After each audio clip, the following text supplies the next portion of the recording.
मैं आपका दोस्त हूं। स्वागत करता हूं आपका मेरे YouTube चैनल बियॉन्ड विदिन पर। आज हम अवधूत गीता के कुछ प्रमुख विचारों और मंत्रों के साथ एक शांत, ध्यानपूर्ण यात्रा पर चलेंगे।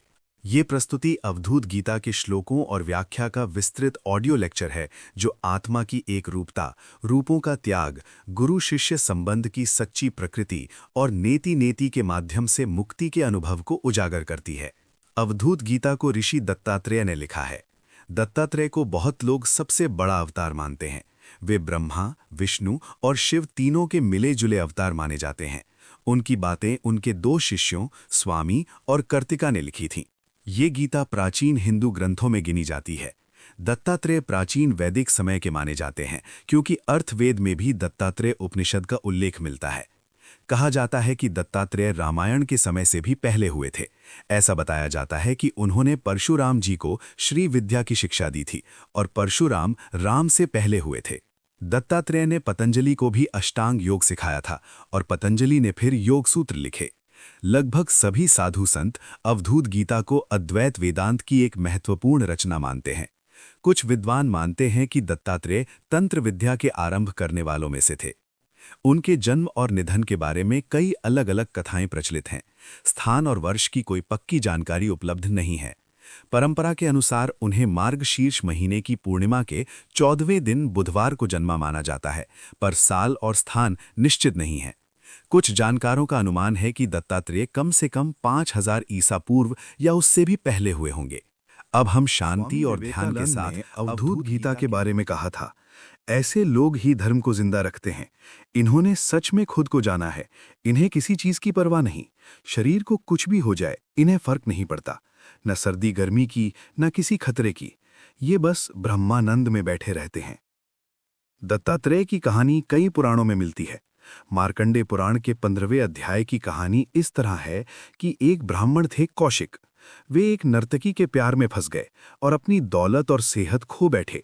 उनकी पत्नी शांडली बहुत पतिव्रता थी। वो अपने पति को अपने कंधे पर बैठाकर नर्तकी के घर तक भी ले जाती थीं। एक बार गलती से शांडली ने ऋषि मांडवे पर पैर रख दिया, तो ऋषि ने दोनों को सूरज निकलने पर मरने का श्राप दे दिया। शांडली ने प्रार्थना की कि सूरज कभी ना उगे, जिससे उनके पति बच जाएं। उनकी प्रार्थना से सूरज नहीं उगा और देवता परेशान हो गए। फिर उन्होंने अत्रि ऋषि की पत्नी अनुसूया से मदद मांगी कि वो शांडली को मनाएं। अनुसूया ने शांडली को मना लिया, इस शर्त पर कि सूरज निकलने पर कौशिक बच जाएंगे। खुश होकर देवताओं ने अनुसूया को 3 वरदान दिए। उन्होंने मांगा अपनी मुक्ति, अपने पति की मुक्ति और तीनों देवता ब्रह्मा, विष्णु और शिव उनके बेटे बनकर जन्म लें।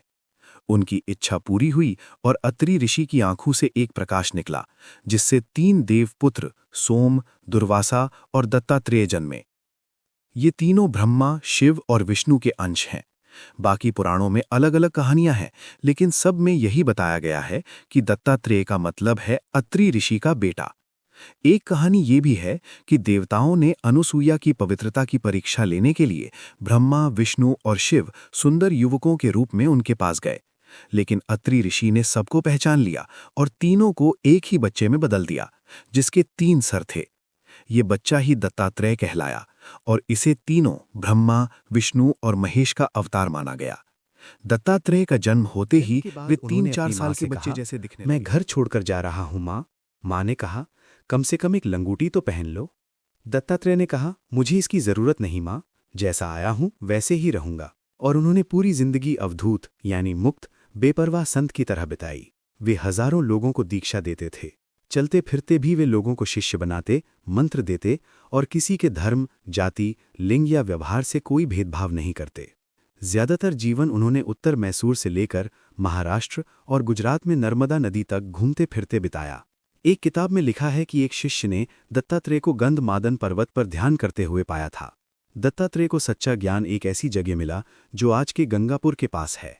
कहते हैं कि दत्तात्रेय का जीवन बहुत ही अलग था।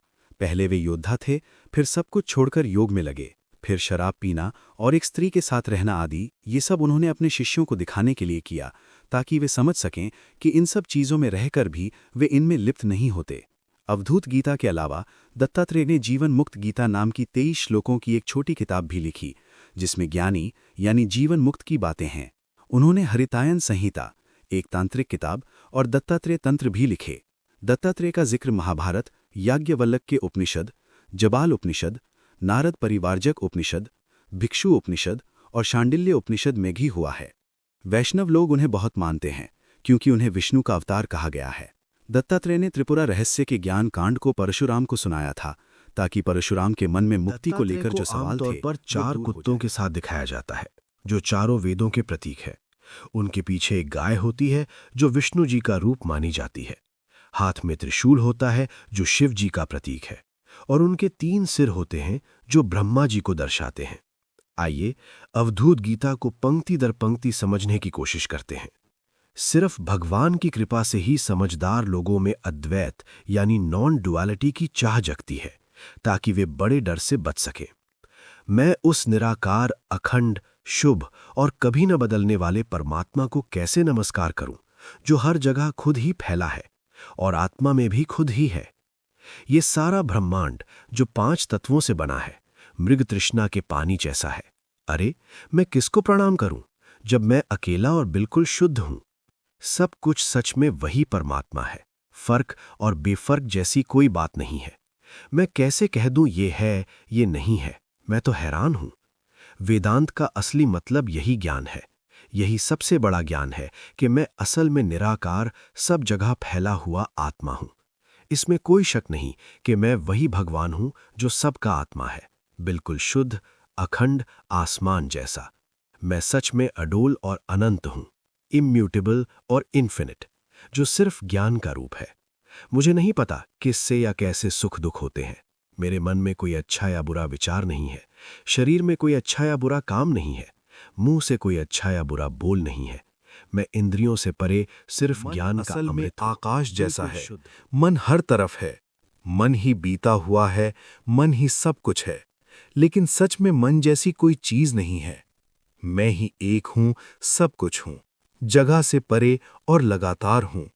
मैं आत्मा को देखूं भी तो कैसे, छुपा या खुला? जब मैं खुद ही आत्मा हूं तो छुपा या दिखावा होने का सवाल ही नहीं।